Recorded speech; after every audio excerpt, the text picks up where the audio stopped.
Church of the living God, God is good, and all the time He will always be good. And so for that reason, we're going to sing a prayerful song, hymn number 82 in our vernacular, Nkosi Ekuseni. Let's sing it prayerfully. Amen. Hallelujah.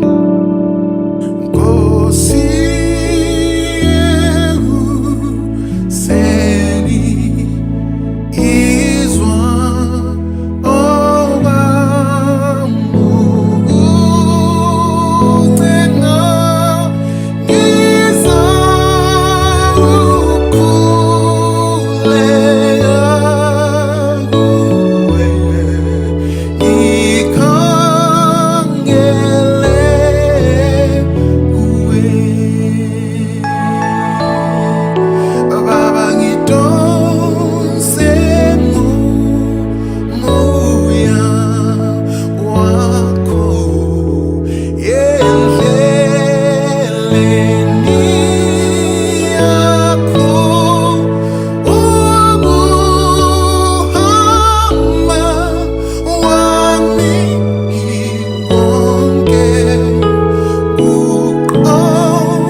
mangwanani ano tiri kufara vana vaMwari.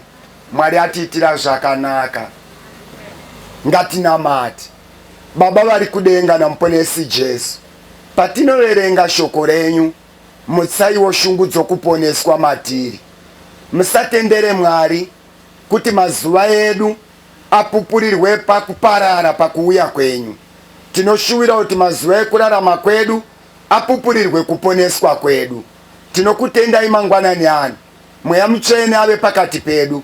Zita renyu rikudzwe nekusingaperi. Amen.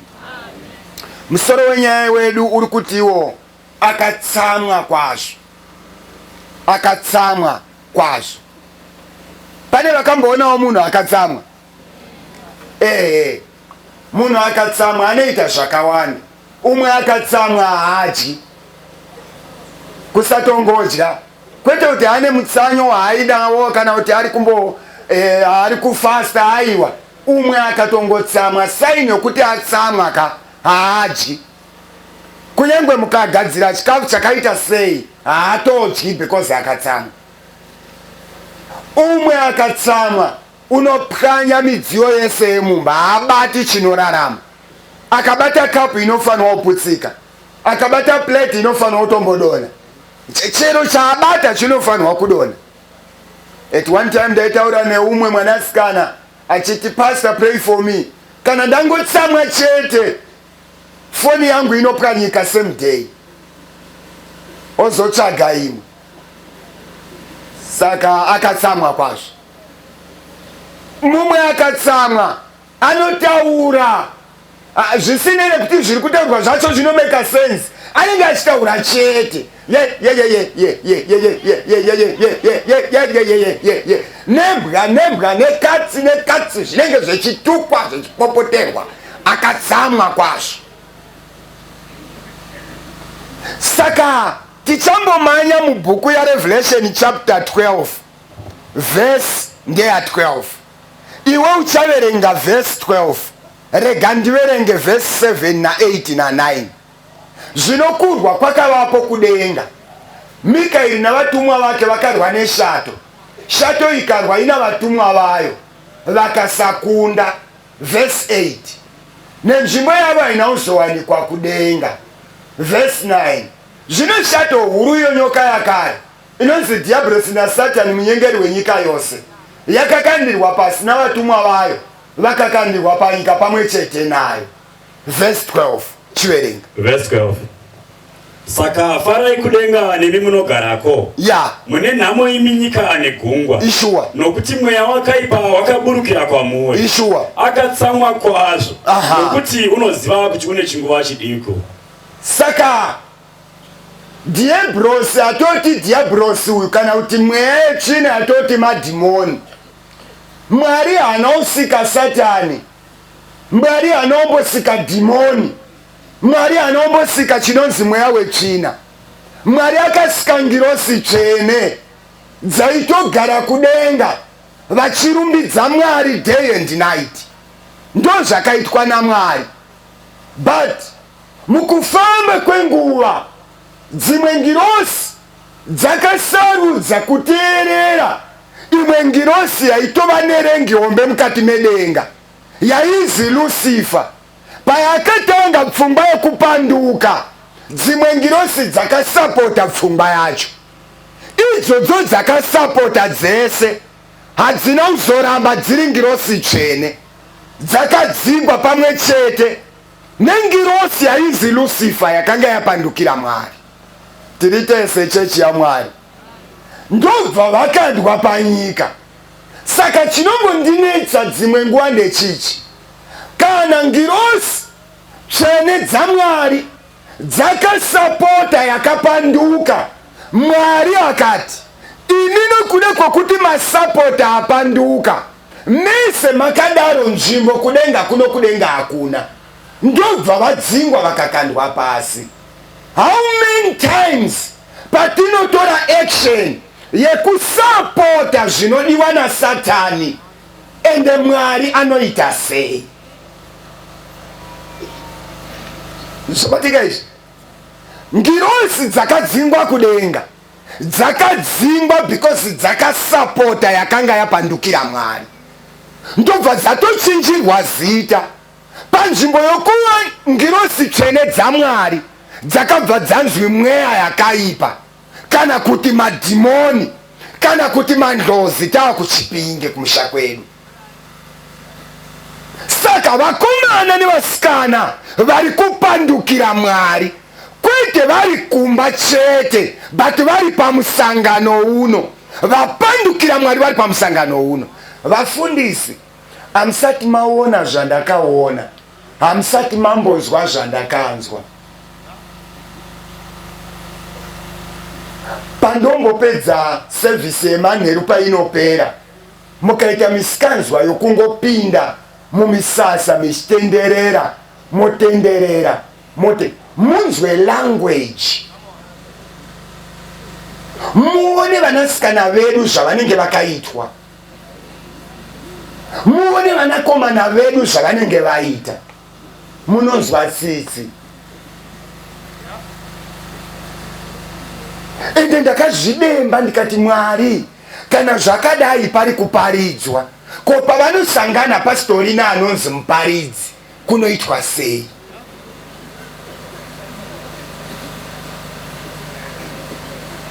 Zvinhu zvandiri kutaura, ndine vakomana varimo mukati umu vari kutoziva kuti asi pasta vakaona zvatakaita manheru. Tinotori nevasikana vari mukati umu vari kutoti asi pasta vakapfuura nepedu vakatondiona.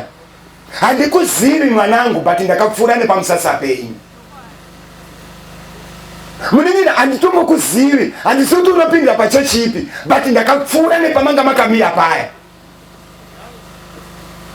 Mabatirwo anenge akaitwa vanasikana vedu, unoramba kuti vari kubuda musevhisi. Ine ndisokutaurei zvandakarota, ndiri kutaura zvepamusangano uno zvemanheru apfuura. Mwanasikana anenge akabatwa zvokuti pakati pake nemukomana, mukomana anoita sokuti ndiye ari kufema, but ari musikana ari kufema. Saka zvinorwadza kuti kana vanhu vari kubuda musevhisi kubva kunoimbirwa nekuparidzirwa, ivo vachibehave this way, chii chiri kumbonyatsoitika? And I feel sorry nevakomana vakatendeka vanoda Mwari vachada kuroora muchechi.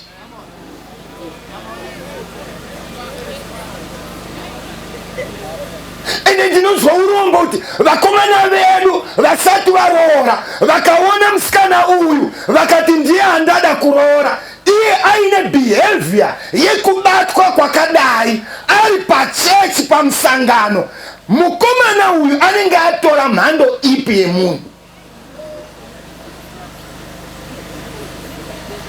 I feel sorry nevasikana vedu, vanasikana vedu vakatendeka, vari faithful, vachada kuroorwa, kuti ucharoorwa nemuovheti. Mukomana achinja zvifuva zvavasikana, iwe wanga wakamira paiita vamwe upengo, haunomboita upengo, haunombobatana navo, wakasiya zvakadaro, wakamirira, ndobva waende kuroorwa nemunhu achinjanisa vasikana. Vafundisi, kana zvaibvira tairivhesa manheru anasi kuti ave manheru apfuura, mairwadziwa nechimiro chine vana vedu.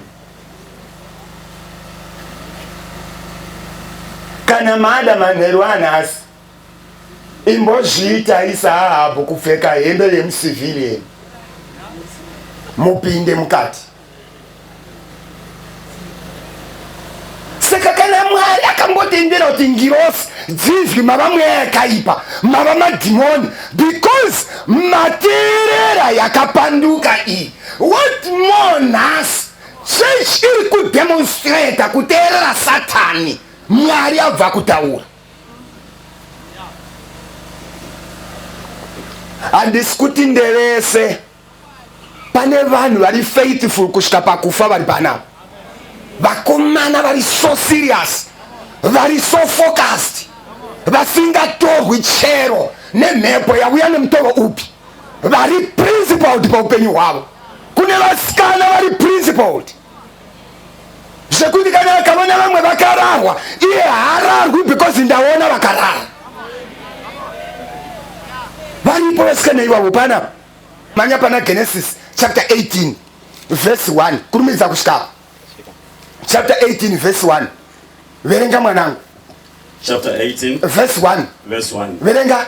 Zvino Jehovha wakazviratidza kwaari pamiti yomuouki Mamre, agere pamukova wetende masikati achipisa.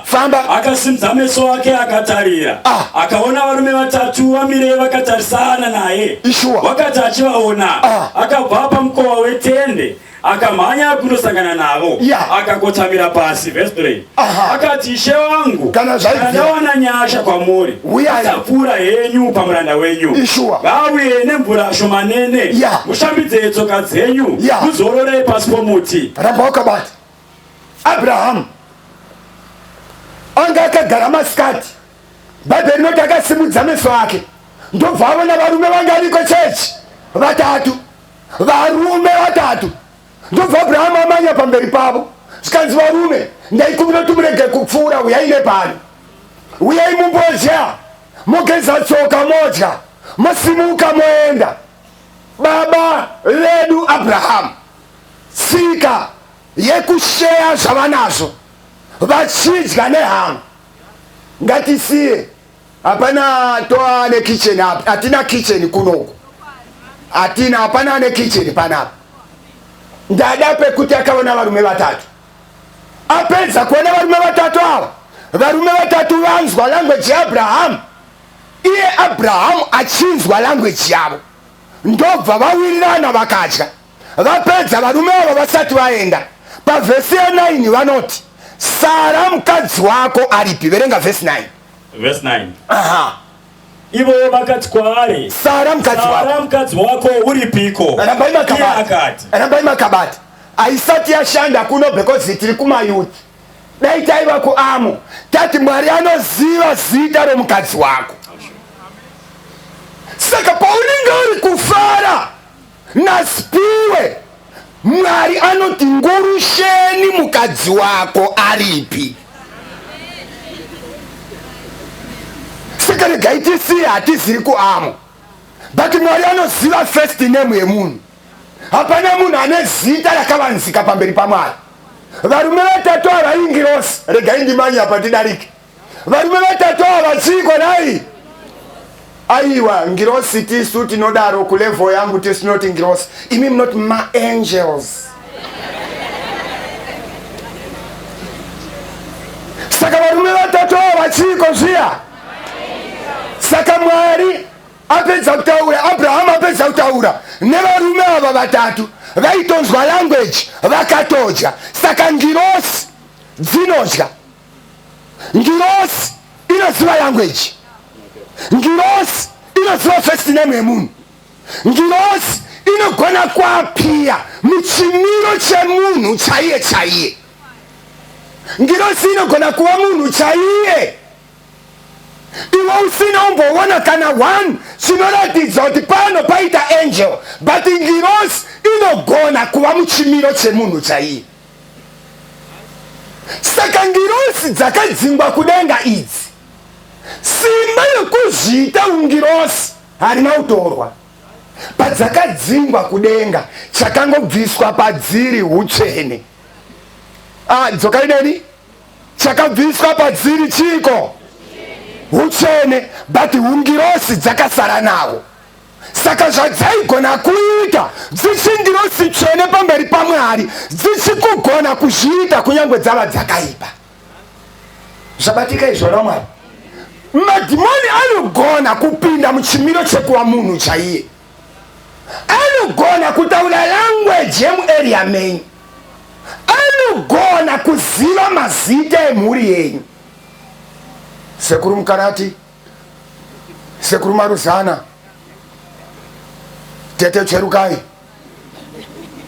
Tete Ngurusheni, atete gaiko ngirosi ndezosiva sorry yenyu ndakutaura imazita ekumusha kwedu ekuchipinge but ngirosi inosiva zita remunhu ngirosi dzinosiva saka idzo dzakadzingwa kudenga idzi dziri kuziva mazita aya kusvikira nanhasi zvabatika izvi inogona kuva munhu inogona kudya inogona kutaura nyaya dzemuarea inogona kupfeka dressing yearea yacho inogona kupfeka zveculture yacho inogona kurarama muenvironment yearea yacho vachitokurukura dzemuarea ari munhu chaiye but iyo iri ngirosi zvabatika ngatisiye manya shamwari acts tatobva panapa chapter 19 enda pana acts shamwari yangu chapter 12 verse 5 verenga mwanangu Acts chapter 12 verse 5 verenga naizvozvo Petro akachengetwa mutorongo Ishua asi wakanga achinyengetererwa zvikuru nekereke kuna Mwari Ishua verse 6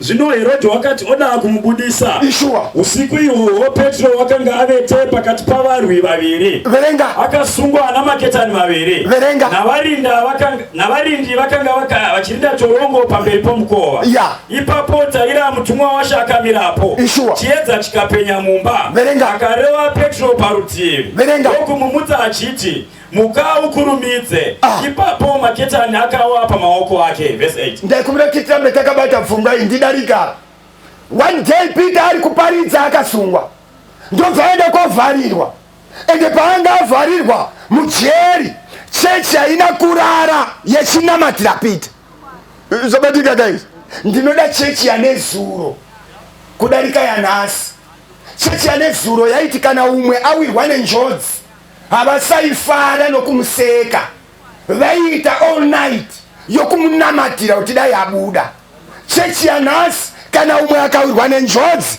vanomwa tii makapu anopfuura mazuva ose vachifara vanotenga airtime yokuisa nyaya yacho pamedia kuti vanhu vazive ndo zvamuwira but chechi yanezuro yanga isina kudaro awirwa nenjodzi ngatimunamatire chechi yanhasi awirwa nenjodzi vanoti taizviona hakuna kwaayeni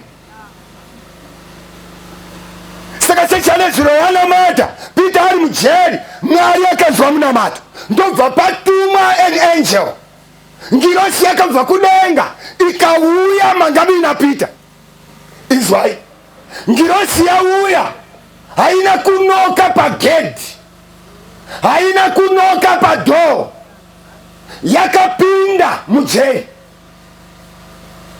mukaverenga nyaya michienda pamberi payakapinda ngirosi vakaona kupenya kwekudenga dzokaideni vana vaMwari vhesi inoti mujeri makapenya nechiedza chengirosi ngirosi ndobva yati Peter muka haana kuzvinzwa ndobva yarova pasaiti Peter ndobva amuka saka Peter paanomuka anenge achikuti kwedza ndobva watomuka wone aizvo makajeka paita ngirosi paita ngirosi Peter ndobva amuka Peter paamuka zvikanzi nengirosi pfeka bhutsu tibude pfeka bhutsu tibude mujeri mune ngirosi mune chiedza chengirosi yabva kudenga ngirosi yacho kwati pfeka bhutsu tibude bishop wabva kubhohwera vasvika kwabatidza generator paita malaits egenerator voti bvisai bhutsu pachene pano ngirosi yabva kudenga ikati pfeka bhutsu tieni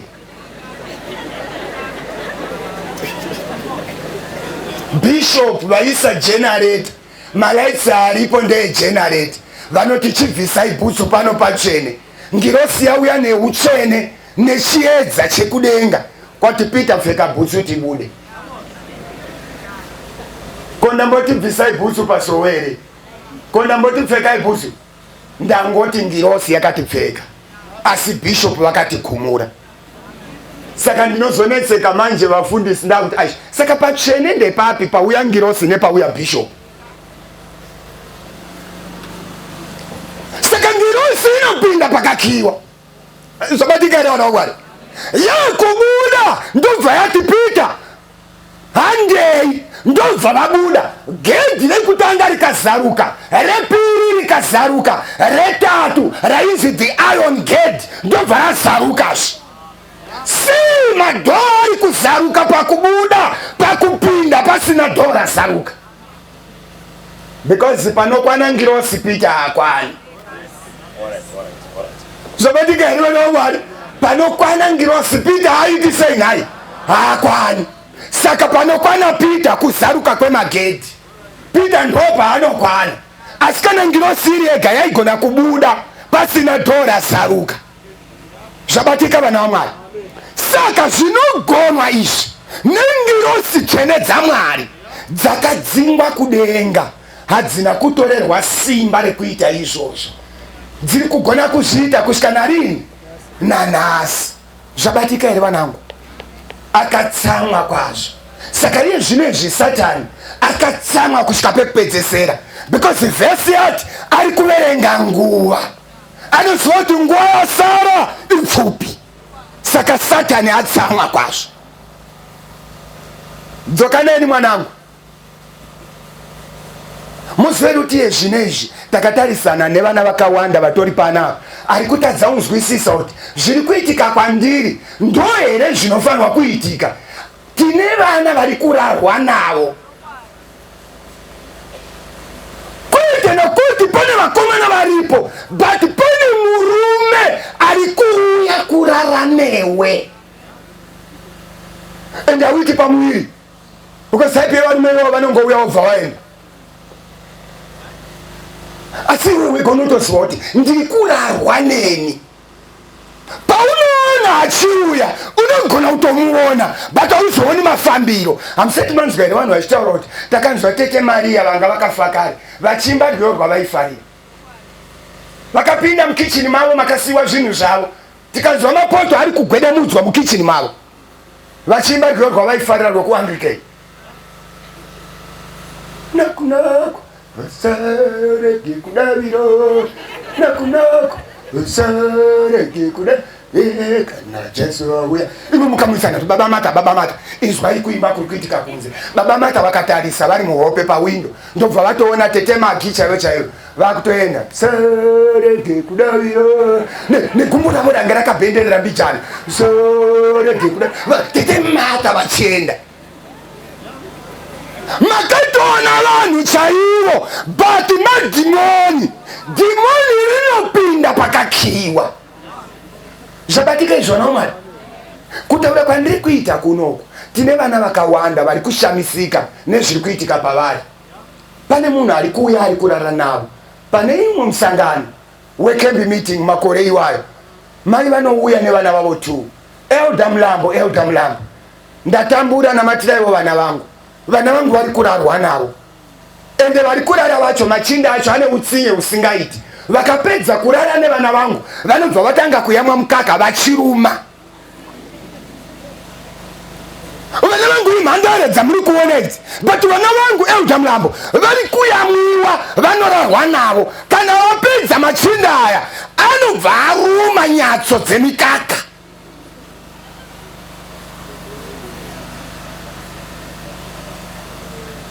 Mozoti kana ndechitaura kudai ingano, asi tore kwandiri kuita titori navo vari pano vari kuti pastor manonoka, iyo ndo iri kuitika kwangu. Saka kwese ndekuti saka chii? Asi zviri kutoitika kwenyu.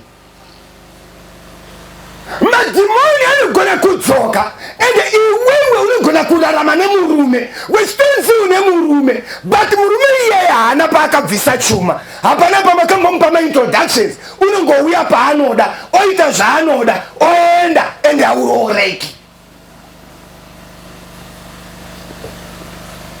Handisi kuti vese vasikana vasiri kukwanisa kurooreka ndo zvavakaita, aiwa. But kune vamwe vari kuitwa izvozvi nemadhimoni, zvekuti afe yake painenge yakusvika kuda kuenda kuti vauye nemari kuzorora, unongozwa mukomana achifona, tata mota yaponja muroti, vana baba vaunganidzwa, huku dzavurawa, vanhu vari kupemberera. Vana baba vanga vaona chinhu chitsva kuti tine mwana ari kuuya kubvisirwa pamusha. vakatitsvaka ipo rekodhi yanhingira, kanzi yani zvikanzi yanhingizveu upi, zvikanzi akati Fevha uya. Redhi yafumira uturi kwakaspika mumango, kayona Fevha, kayona Fevha, chivedwa Fevha. Vakamirira Mkwasha kwangoisa phone call, achitaura kuti sorry mota yaponja.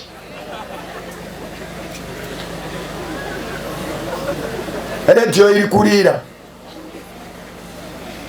musikana anobva kudaira foni achichema, vanatete vari kuti tibvunzire izvo kuti vava papi. Musikana anodzoka achema, anzi mota yaponja. Pavari kuti aiwa ndipei foni yavo nditaure navo, zvinoita ngavangochinja bedzi vaise spare wheel. Zvikanzi mota yandanga ndiri kureva ndeyekuti ndanga ndakaloda rudo, ndanga ndakaloda love, saka love yacho yaponja.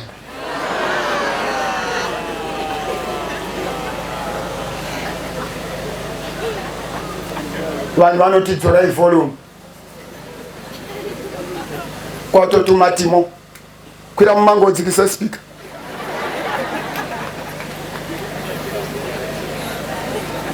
Kuti muchakamba mechiridza Fevha ndakaiona zvichaita.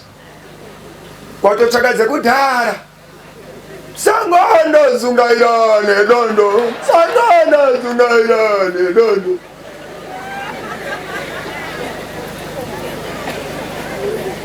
Musha wese unochema, mweya yakaipa inozviita zvandiri kutaura izvi. Tina vasikana vakawanda vakati kuda kunovhisirwa, kwangosangana nemukomana vachironga tinofamba sei, saka kwatete tete vanotitungamirira, ko panozomira sei. Musikana kwangoti wakwena ashaka, sorry ndakambokupa time yangu, I wasted my time, nguva yese ndakadanana newe, mbama kumukomana. Zvapera. Madhimoni anozviita izvi, mwechina inozviita izvi. Haazi Mwari, iwe hauna munyama, madhimoni. Inde vanhu vedu nekuda zvinhu, vanhu vedu vanoda zvinhu. Imakamboziva kuti pane ndege yakamhara pakarigamombe city center muHarare. Dzese dzinoenda kuchitungwiza because ndo kune malaini pa-airport. Usade zvinhu nekukwereteswa zvinhu nekubatiswa zvinhu, unobatiswa nezvine network yaDiablos. One day mwenesikana anouya achichema, tiri pamusangano weCamp meeting, pastor, chimwana mzvanze pastor, ndakaendwa neni, ndokwanditori, ndanonoka kumuka, ndanonoka kudzoka. Wanga uripi tiri pamusangano? Achiti ndakaendwa neni. Kwakutresa zvakatanga sei, saka zvakadini, zvakatanga ndiri form 3, saka zvikadini, zvikanzi ndakakumbira hairpin yeshamwari, ndikati saka hairpin yadini, zvikanzi pandakanorara nehairpin iyoyi ndopa zvakatanga. Takabuda usiku tikaenda kumvura tikanosangana nevamwe, ndobva kwaitwa meeting, ini ndikatopuwa murume usiku iwowo, ndikati saka, zvikanzi saka ndine murume, ndikati saka kana uine murume zvanaka. Zvikanzi aiwa ndati ndine murume. Mai vangu havazivi nyaya iyi, dedi vangu havazivi nyaya iyi, but ndine murume. Musi wandakada kubatwa nemurume iyeye, pastor, ndakakuwadzwa. Pastor, regai ndikuratidze zvakaitika paruoko panapa, ndakarumwa, ndaramba kurara nemurume andakapirwa kumvura. Ndikati neyakanetsaka wakaita chinoita kuti network ibate. Hakuna ndege inomhara pakarigamombe city center inoenda kune malaini pa-airport. Ukaona wabatiswa chinhu paupenyu, chenjerera, unogona kubatiswa booster renetwork yaDiablos. Ende vana vedu vanoda zvinhu, ndipawo jaketi rako, ndipopfekawo jaketi rako, ndinokumbirawo t-shirt yako, love is verb wacho akazonyorwa nekamwe kamunyorero, ndipawo chakati, ndinokumbirawo chakati, ndipawo newivi yako, ndipawo wivi yako. Vanhu vedu vanoda zvinhu. Chenjerera mwanangu, unogarwa namadhimoni ekukwereta. Ndikumbira kuti uchiverenga painopera nyaya yedu, chibva kuna Acts chenda pana Luke, uzwe zvoyoita. Luke chapter 4 verse 31 tichienda pamberi. Aha, Zvino wakaburukira come down. Ndi Jesu. Guta reGarirea. Jesu akaenda paKapenaumu guta reGarirea. Akadzidzisa nemusi weSabata. Jesu aienda kuchechi nemusi weSabata. Vakashamiswa nokudzidza kwake. Hanzi aitoenda kuchechi nemusi weSabata. Zvabatikira vana vaMwari. Saka kuchechi kunoendwa. Ende patinoenda Jesu musi waakaendawo. Kuchechi kunoendwa. Jesu aienda kuchechi nemusi weSabata. Saka asai Friday kana kusonda ai Sabata. Saka Jesu aienda kuchechi nemusi weSabata. Famba tinzwe nyaya. Vakashamiswa nokudzidzisa kwake. Saka vakashamiswa, hakuna kunzi akashamiswa, but Bible rati vakashamiswa. Zvaireva kuti tsika yekuungana yaivapo pamazuva aJesu. Vakashamiswa because vanga variko kuchechi kwacho. Zvikaita sei pavakashamiswa? Vakashamiswa nokudzidzisa kwake. Havana kushamiswa shoko rake rakanga rine simba. Havana kushamiswa nekaimbiro. Havana kushamiswa nekaimbiro. Vakashamiswa neteaching yamavhesi. Nasi hakuna anoshamiswa neteaching yevhesi. Vanoshamiswa nekaimbiro. Vice versa nechechi yanezuro. Chechi yanezuro vaishamiswa nevhesi. Havasaishamiswa netone yemusic.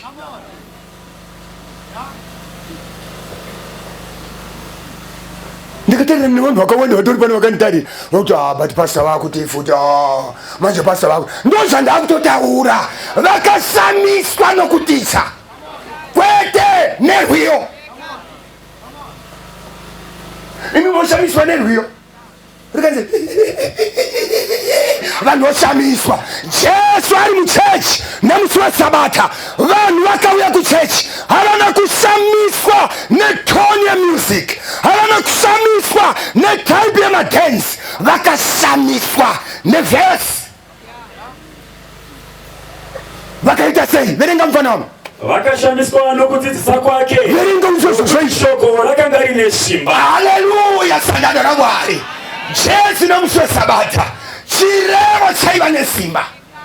Izvozvo ndozvakavhundutsa vanhu. Pane vhizita yaivepo ndoyandakuda kukuudzai. Pakaimbwa vhizita ina kuvhunduka.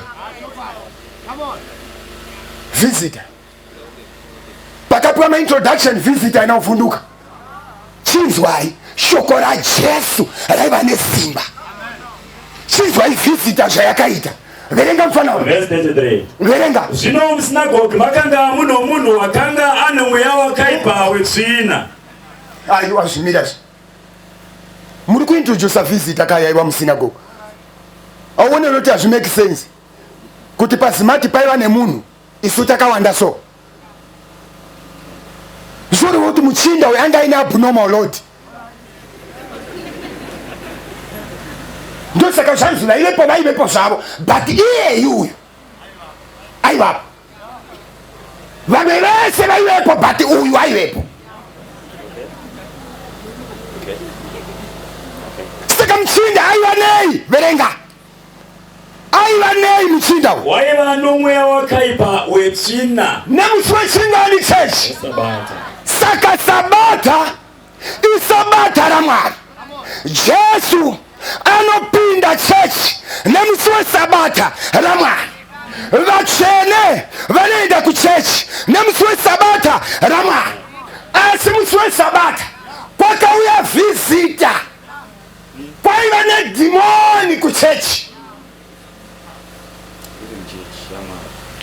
Muchechi yaMwari dhimoni rakakwaziswa pazvidaidziro.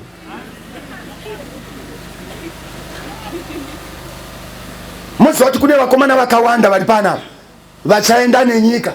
Ndakatomwana ndewekuchechi, musikana yeye ndewekuchechi. Iwe kuva wekuchechi haisiriyo nyaya, because kana madhimoni anosabata. Hanzi hatotopinda naye, tinopinda naye. Uri kupinda naye, but dhimoni rinopindwawo naro. Jesu akatombopinda church nedimoni.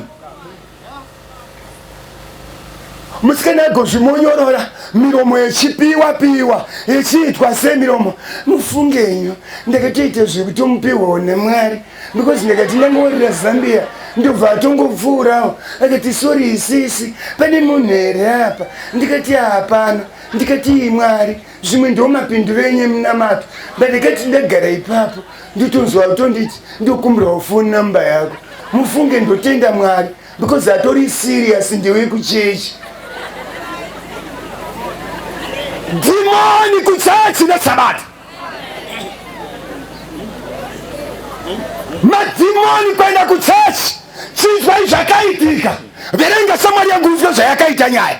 Zvino musinagoge makanga muno wakanga ano mweya wakaipa wezvina. Famba. Iye akadanidzira nenzwi guru achiti, aiwa tine mhaka yeiko nemi? Jesu weNazareta. Namba wakabata ipapo. Mukomana akatadza kuresista. Dimoni rinoti kana zviri zvekuimbira tinodavira. Pastor Stura Senior ndaiva evangelist wavo makore akawanda. Kwakaita dimoni one day. Tiri uko kudhuze nekwaChiadzwa. Ndobva tadaizwa zvikanzi uyai vafundisi. Ndobva tasvika, I don't know Pastor Stura kana vachiutondera. Kwasvika dimoni riri kutaura ndevere. Riri kukuruma zvakaipa. Vanhu vakumanya zvikanzi ngatichegei mai vanogona ndevere vatonzwa kuti zviri kunzi chii kuda kupindurana nedimoni manje. Saka tiri ipapo manje vanhu kwabva vatanga kuimba merera ewa dimoni ndobva rahaka rwiyo ndobva raenda iro pamberi mukutambozwa zvomuhorombo. Mukada kuimba uku dimoni rahaka, mukada kuimba uku dimoni rahaka. Demon harifundisirwi nemusic. Demon rinosiwa hymnbook. Chinorwadza demon ivhesi. Jesu paakaparidza pasazhanje, Jesu paakatanga vhesi, demon ikati I am no longer comfortable. Nzvimbo yaipa iyi.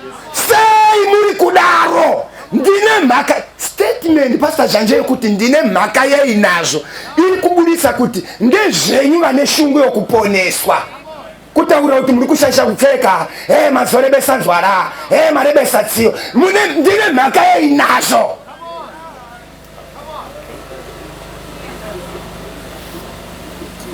Dimoni muchechi nemusi weSabata. Usapembere kuti ndakamuonera kuchechi. Mark 5 verse 15. Verenga shamwari yangu. Vakauya kuna Jesu. Vakaona wakanga ane mweya yakaipa agere. Ramba wakabate. Mweya yakaipa inoita zvakawanda. Umwe anongoda kumuka akangotsamwa. Manheru takaenda korara tiri kutofara panapa. Atukwa nani usiku? Amutuka usiku ndiani? Unomuka ari mutu. Ndinawo vafana vakatogara vakanditada izvi. Mai vacho dai vanga vari pano vaiti pastor mazvitorepi ndimweyandi pavanomuka vakatsamwa. Usiku takaparadzana zvakanaka takonorara saka atsamwaiswa nani? Madimoni. Mamwe madimoni anospecialize anokuseka. Munhu asileka kungoona shizha radonha, kungoona nyuka kungoona aimba, kungoona atameda. Mamwe madimoni anospecialize kuseka. They are not worried nenziyo, they are not worried nezvimwe. Iwo madimoni aya anogadzirira kuva munhu achingoseka. Rimwe dimoni nongogadzira kuti angoti kwindi. Kamutekesa pa WhatsApp one word. Bo. Kwaya sei kumsangana. Bo. Ini kwandakakura kumusha kwedu kuChipinge. Kana munhu aine mudhi yokuramba akati kwindi kumeso, wainzwa vana mbuya vechinda vakuti musikana aya wekwaKakuvhani uyana une chiro ukazi vari kutaura kuti une chiro, vari kutaura kuti chimudhu chacho handiye chiro. Saka madhimoni they specialize makasiyana. Amwe anokurambidza kuenda kusavadha, amwe anotoenda kusavadha, amwe anotiseka, amwe anotikwindimara, amwe anoti hauna anonzi wako, wese ndewako. Open boys and open girls, wauya ndewako. But ndoda kutondedza ivhesi itaure yega vafundisi vangu.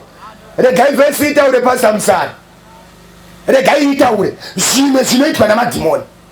Ipapa ndo patatopedzera, hatina imwe vhesi. Verenga unzwa. Vakauya kuna Jesu, vakaona wakanga ane mweya yakaipa agere, akapfeka, ari munhu kwaye. Zokorora kuerenga verse 15. Vakauya kuna Jesu, vakaona wakanga ane mweya yakaipa. Vanhu vakauya kuna Jesu. Vakati kanzwiro kataita ishuwa here, zvikanzi madini maenda kuna Jesu kwacho. Amunonzwere mwimbi wedu achimba goreria, wanga waenda kuna Jesu, vanhu vakauya kuna Jesu. Asi uchina uya ane nharo anoita witnessing mumaraini agogo koiti suti netenderi apa akadhira nemunhu ane dhimoni. One ane dhimoni right, zvikanzi amunhu kwaye. Vanhu ndokuti muri kunyepa, muri kutaura regioni chaiyo chaiyo kuti amunhu kwaye. Zvikanzi amunhu kwaye, zvikanzi mai magiwe tichambosvikapo tanzwa kuti regioni amunhu kwaye. Zvikanzi manzwa naaniko? Zvikanzi ndanzwa namaikudzi, maindofeni vatotungamira, maizonduru mumashure. Zvikanzi imi muri kutaura chokwadi, zvikanzi tanzwa kuti amunhu kwaye. Ai ndoita seiko dai? Zvikanzi tanzwa kuti amunhu kwaye, hanzi amunhu kwaye. Zvikanzi maona nei kuti amunhu kwaye, iye aiva nemadhimoni. Verenga unzwe zvakaita. Vakauya kuna Jesu, vakaona wakanga ane mweya yakaipa agere, apfeka. Ramba wakabata saini number 1 yekuti anga akwaye kugara.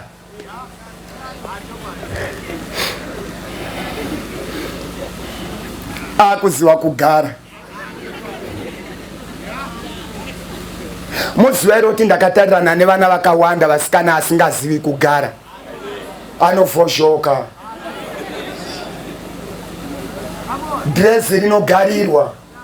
Hauzivi kuti kana uchigara pasi kana pacheya mwanasikana ukagarira drezi watoshama. Patakakura isu vana mai vedu vaiti kana ogara aidai, aidai, aidai, ogara. Asi nhasi unogarira drezi. Hauzivi kuti ukagarira drezi kutoshama. Saka iye anga akugona kugara. Zvikanzi kutaura chokwadi akugona kugara. Murume mukuru but kugara panga pasina. Iye zvino akugara. Zvikanzi kosaini yechipiri yamaona inoita kuti tizoti amunhu kwaye. Izvo zvaita hanzi akudini futi? Apfeka. Haiwa iwe gara pasi tapedza. Asi imi vafana mune zvivindi. Shuwa unoshinga kutaurira pastor kuti wonayo musikana wangu akashama. Uni ruta ni dhimoni.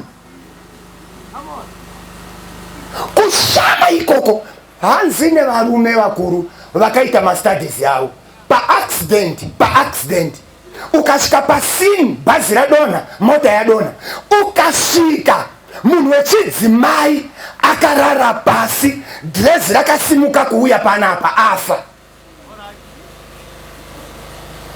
Kana kuine chinhu chinsensitive chekupedzesera chinotaura kuti afa, kuregedza hembe yake achionekwa chirya chake.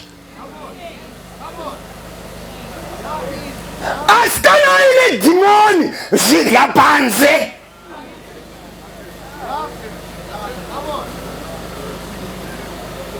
Mukomana aine dhimoni haazivi panoiswa trouser.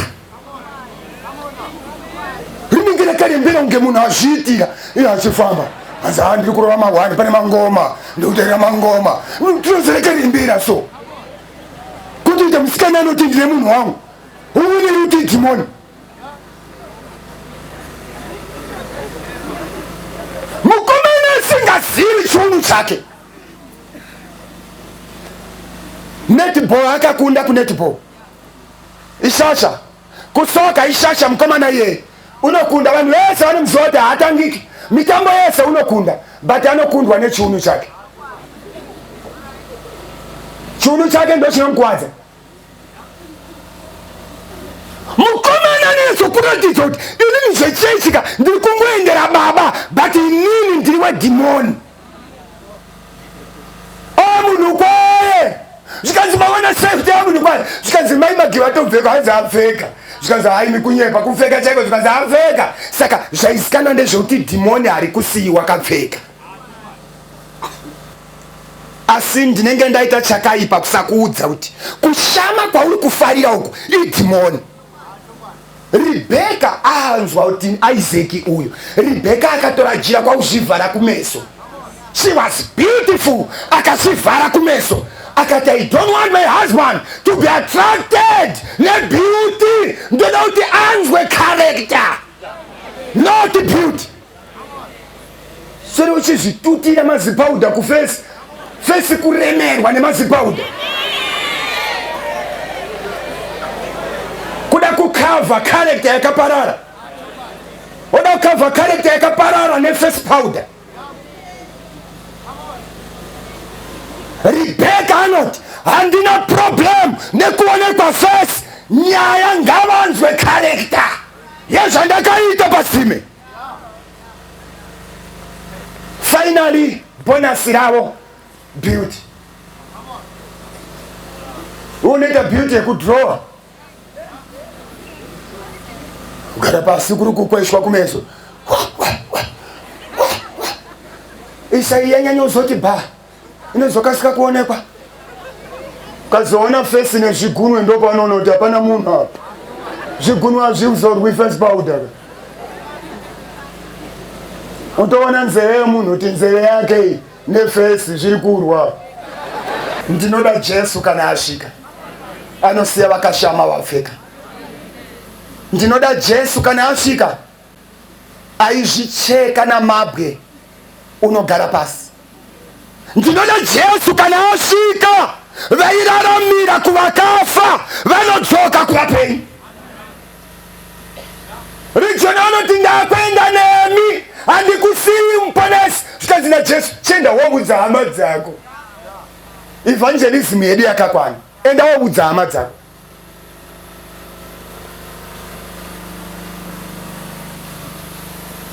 Saka ndakutonamata Pastor Musara uye munamati. Ndiri kukumbira kuti Pastor Musara vanamatire vanakomana vedu. Ndoda kuti vanamatirwe vakomana. Pastor Musara kana vapedza kunamatira vakomana, Pastor Musara vachanamatira vasikana. Namatai Pastor. Ngati namatei. Baba wedu vari kudenga naJesu muponesi wedu mukati menguva dzino dzemangwanani tinokutengai Mwari nekuti muri pano mataridza presence yenyu kuburikidza nekudzidzisa kwenyu mukati menguva dzino. Tiri kunamata Mwari tichida kukumikidza vakomana vari pano vari kutozvinzwa kuti pazvataurwa ndini ndanga ndichirehwa. Tinokumbira simba renyu kuti mukati mehondo iyi hatingaikundi tiri toga. Tinoda imi Jesu neropa renyu rakadeuka kuti ritidzikinure. Patiri kunamata pano vamwe vane misodzi mukati memwoyo yavo iri kubvinza nekurwadziwa kuti ndiani achandidzikinura pasimba remadhimoni rakabata vamwe kwemakore mazhinji. Vamwe vari kutodzidzira kushanda nemadhimoni. tinokumbira Mwari kuti musunungure vese vakugamuchirai vakagara mukati mesemoni yanhasi. Mwari munoziva every turning point yeumwe neumwe wedu pamunogona kutidzora kubudikidza nesimba raMweya Mutsvene. Mazvitaridza pachena kuti muri pano. Hatiponi tese nekuti kugehena kuchange kune vanhu, asi mune vanhu venyu vamunoti kana mataura vanovhunduka votendeuka vosiya tsika dzakashata. Amen. Pane vakomana vamwe vakauya pano kuzoparadza vaine ajenda yaSatani. Mwari tikumbirawo kuti muvabatsire kana vabvuma kubudikidza neshoko iri. Hapana chisina kutaurwa pano, hapana chatisina kunzwa pano, hapana chitema chisina kutsiurwa. Inharo bedzi. Tinotenda Mwari neshoko riri pano. Rambai muchitaura nesu, rambai muchitidzidzisa, rambai muchitipa mwoyo wakanyorova usina kuoma sedombo unotendeuka. Uku ndiko kunamata kwedu muzita raJesu rinogara nekusingaperi. Amen.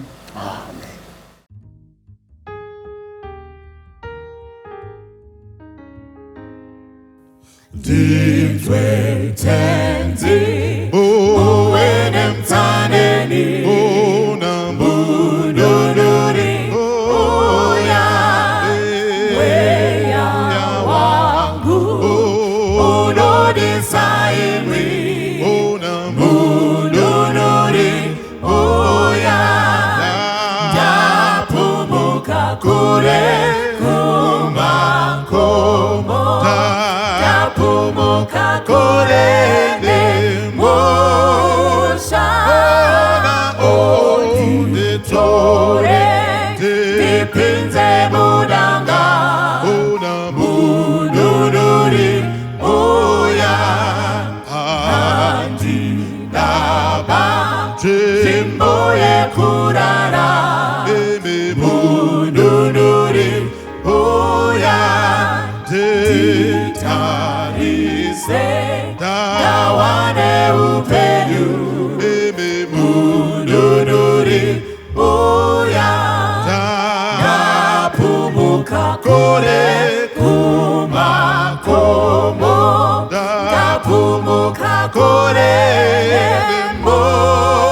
nemushana onditore ndipinze mudanga mududuri uya nzira yangu inonditamudza mududuri uya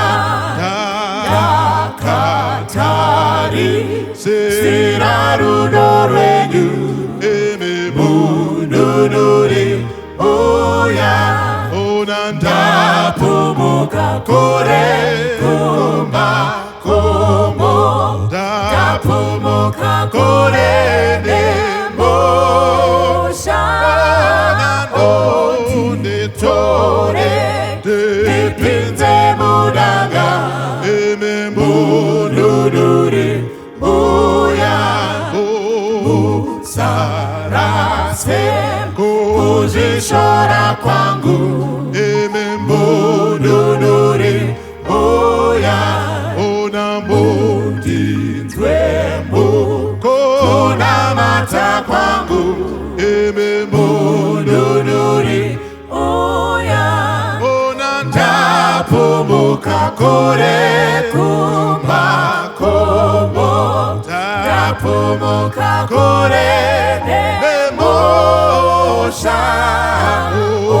onditore ndipinze mudanga mududuri uya ndapumuka kure kumakomo ndapumuka kure nemushana